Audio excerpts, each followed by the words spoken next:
Fala, meus amigos tenistas, tudo bem com vocês? Eu sou o Neto Rezende do canal Primeiro Saque e hoje nós temos uma atualização bem importante sobre o primeiro adversário de João Fonseca no Masters 1000 de Cincinnati, meus amigos. E eu confesso para vocês que é uma atualização que eu considero bem positiva para o João, então vamos dar uma olhadinha aqui. Antes de tudo, só queria pedir para você se inscrever no nosso canal, deixar um like, deixar um comentário dando a sua opinião sobre o que você acha dessa nova atualização aí, desse primeiro confronto de João Fonseca. Acabou de sair a confirmação aqui no Twitter de que o Griekspoor, o holandês Griekspoor, acabou se retirando do Masters 1000 de Cincinnati, provavelmente por algum tipo de incômodo físico. É claro que os tenistas estão visando muito mais o US Open e provavelmente ele deve estar se poupando para poder chegar melhor no Grand Slam. E em seu lugar entrou o Shevchenko, que é um jogador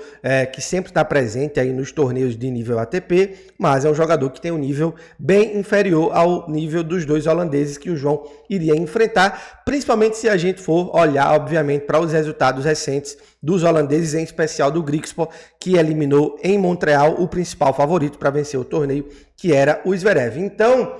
quem assistiu o vídeo que eu falei sobre o chaveamento do João já sabia que eu estava um pouquinho mais descontente com esse possível primeiro confronto, porque o Griekspoor é um cara que tem características de jogo que normalmente não é um matchup tão positivo para o João, é um cara que é agressivo dentro de quadra, que realmente não dá tanto ritmo para os seus adversários, sempre que tem uma mínima oportunidade, às vezes até nem tem a oportunidade, e ele tenta criar essa oportunidade para poder definir o ponto, e o João se demonstra ser um cara que tem um pouquinho de dificuldade de jogar contra esse tipo de jogador, porque o João precisa de ritmo para poder, de fato,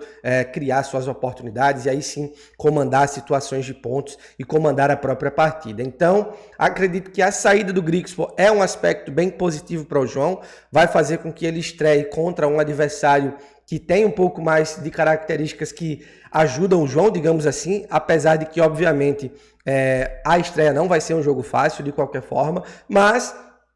o confronto que vai definir a estreia entre de João Fonseca vai ser o confronto entre Botic van de Zandschulp, que é também um holandês, ranking número 59, já foi número 22 do mundo, vem de um momento bem positivo também, acabou vencendo o Medvedev agora no Masters 1000 de Montreal, inclusive fez o ponto do torneio, realmente um ponto que rodou o mundo aí, chamando a atenção de todo mundo, mas é um cara que é um pouco instável e em questão de estilo de jogo, apesar dele ser de fato muito parecido com o Griekspoor dentro de quadra, eu diria que o Griekspoor é uma versão do Botic um pouco mais ofensivo, um pouco mais agressivo. O Botic é um cara que costuma cadenciar um pouco mais o ritmo do jogo em determinados momentos. É um cara que não vai tanto só para pancada, mas é um cara que sabe variar muito bem o jogo, sobe um pouquinho mais para a rede, consegue ter mais bolas defensivas, digamos assim. Então é o estilo de jogo, é o matchup, o encontro, se acontecer entre Botic e João Fonseca, que eu acredito que faz com que o confronto seja mais favorável para o João, e aí sim eu passo a ficar um pouquinho mais confiante. E o outro tenista que nós temos aqui é o Alexander Shevchenko, que aí, como eu falei anteriormente, é um cara que tem um nível um pouco mais baixo, tem 11 vitórias e 14 derrotas no ano, ranking 89 do mundo, o máximo que ele já foi ranking 45, tem 25 anos, é um cara ainda jovem, obviamente, mas que não demonstra ter tanta força assim para poder progredir mais na carreira, fazer algo muito maior do que ele já fez atualmente. E aí sim, se o Shevchenko por algum motivo conseguir vencer o Botic van de Zandschulp, aí sim eu acredito que o João é completamente favorito. Não consigo ver o Shevchenko tendo armas para poder bater o João. O Shevchenko não é um cara que você olha para o jogo dele e você encontra um defeito tão latente assim. Ele só é um cara simplesmente que é um nota 5,5, 6 em tudo ali, podemos dizer assim. Claro que sempre tendo como parâmetro tenistas profissionais de elite, tá, pessoal? Então, assim, é um cara que bate bem de direita, bate bem de esquerda, é sólido de fundo de quadra, mas não tem tênis, eu diria, para incomodar o João Fonseca,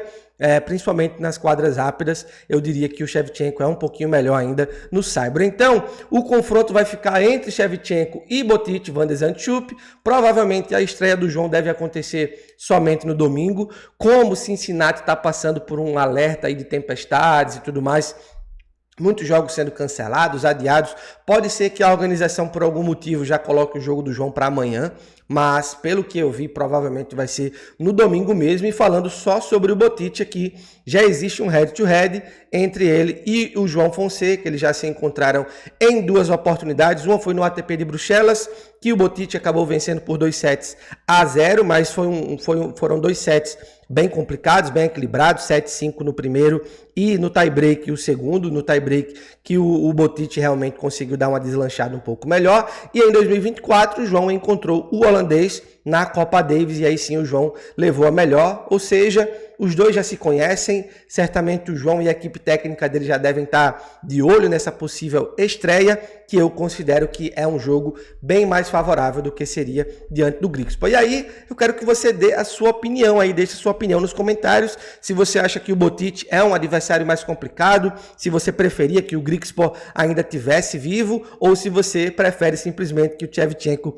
vença essa partida, porque aí sim seria um adversário melhor para o João. Deixa nos comentários, se inscreve no nosso canal e não se esqueça de deixar um likezinho, porque ajuda bastante o nosso canal. Um abração para todo mundo e tchau, tchau.